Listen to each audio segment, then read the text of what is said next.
Je vais comparer 1975 à 2004, à 29 ans d'écart.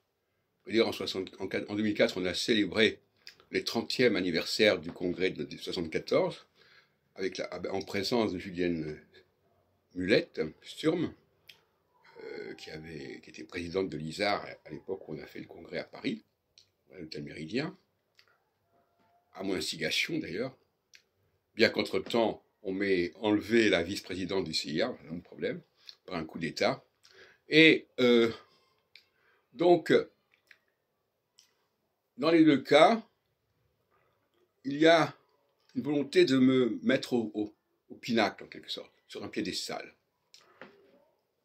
En 1975, le mouvement astrologique unifié est né de cette volonté de me mettre à la présidence d'une nouvelle structure, suivi quelques mois plus tard d'un congrès au FIAP pour représenter la communauté astrologique face aux adversaires de l'astrologie qui avaient signé un manifeste contre l'astrologie, le manifeste 1986 dans la revue Humaniste.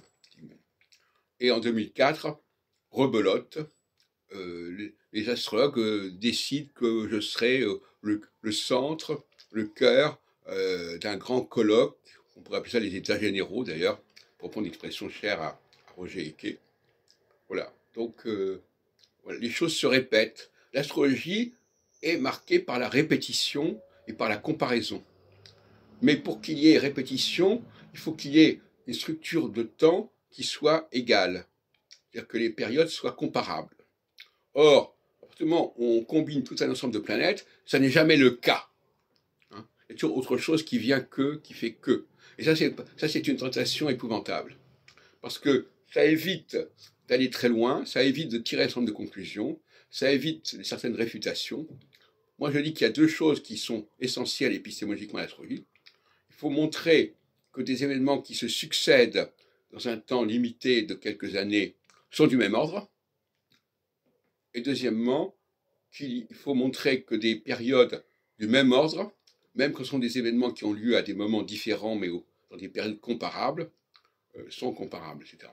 Bon. Si on refuse à ces deux critères de comparer des périodes analogues, critères d'analogie, analogues même distantes dans le temps, mais analogues parce que les choses se répètent, Saturne repasse automatiquement sur les axes équinoxiaux et solsticieux, etc., eh bien, ça ne va pas. Et si on ne veut pas non plus admettre qu'il y a des séquences, qu'on appelle la truc séquentielle, admettre que sur une période de 7 ans, des événements doivent être du même ordre et dans la même direction, et non pas à partir dans tous les sens, on ne peut pas faire de l'astrologie sérieusement, et on ne peut pas valider l'astrologie sérieusement.